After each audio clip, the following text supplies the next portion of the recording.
কথা দিয়ে কথা রাখা এটা বামপন্থার প্রধান তার একটা গুণাবলীর মধ্যে পড়ে। সহযোদ্ধা হতে চাই, সহধর্মিণী শুধু নয়। বর্তমানে হলদিয়ার শিল্পাঞ্চলের মানুষগুলো ধুঁকছে রুটি রুজির অভাবে। হলদিয়ার শিল্পায়ন, তমলুকের মানুষের উন্নয়ন। হাল ফেরাতে লাল ফেরাও। 25 তারিখ 4 নম্বর বোতামটা টিপবে। 4 তারিখ ফলাফল বেরোলে এই তমলুকের মানিকতলার মোড়ে বিকাল 4টার সময় লাল আবির খেলবে। সকলের খাটনি এটা জয়ে প্রতিফলিত হবে বলে আমার বিশ্বাস।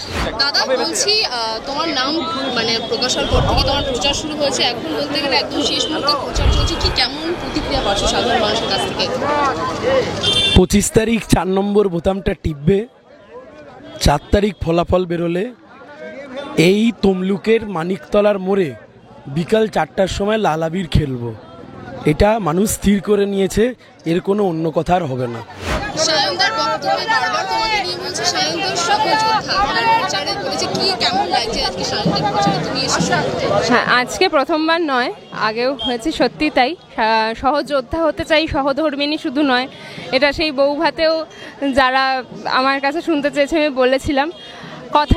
কথা দিয়ে কথা রাখা এটা বামপন্থার প্রধান তার একটা গুণাবলীর মধ্যে পড়ে। তো সেই কথা রাখাই পথেই চলেছি।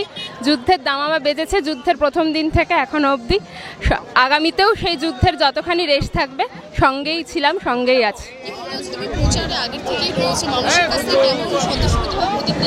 ভীষণ ভালো, অনেকখানি ভালোবাসা, এতটা ভালোবাসার উত্তাপ এটা সত্যি আমি কখনো পাইনি। আমি আগেও বলেছি আমার পরিবার বামপন্থার, কিন্তু অ্যাক্টিভ রাজনীতি এভাবে দেখিনি। সেটা দেখতে পাচ্ছি এই কমরেডদের এই লাল স্রোতের ভালোবাসার উত্তাপ। তাতে অনেকখানি আত্মপ্রত্যয়ী জয়ের ব্যাপারে।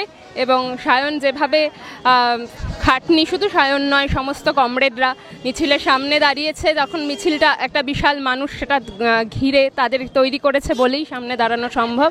সেই সকলের খাটনি এটা জয়ে প্রতিফলিত হবে বলে আমার বিশ্বাস।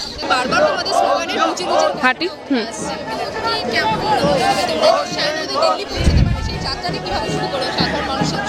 সাধারণ মানুষের যাত্রা শুধুমাত্র এই প্রার্থী হয়ে ভোটে জয় এখান থেকেই তো শুরু নয়। এই জার্নি একটা লম্বা সময়ের, সেই জার্নিতে সায়ন রয়েছে এবং সায়ন থাকবে।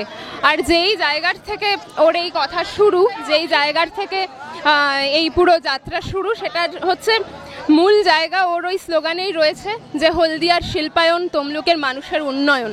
তাহলে অবশ্যই যেই হলদিয়াকে একসময় এই বামপন্থার মানুষগুলো তৈরি করেছিল, অথচ বর্তমানে সেই হলদিয়া শিল্পাঞ্চলের মানুষগুলো ধুঁকছে রুটি রুজির অভাবে, সেই জায়গায় দাঁড়িয়ে আবার ওই হাল ফেরাতে লাল ফেরাও, সেই হাল ফেরাতে লাল রঙের ধ্বজা সায়ন ধরে আছে এবং আগামীতেও থাকবে। মানুষ সেটা জানেন এবং আমার বিশ্বাস সেটা জয় অবধি আমরা থাকবো সঙ্গে।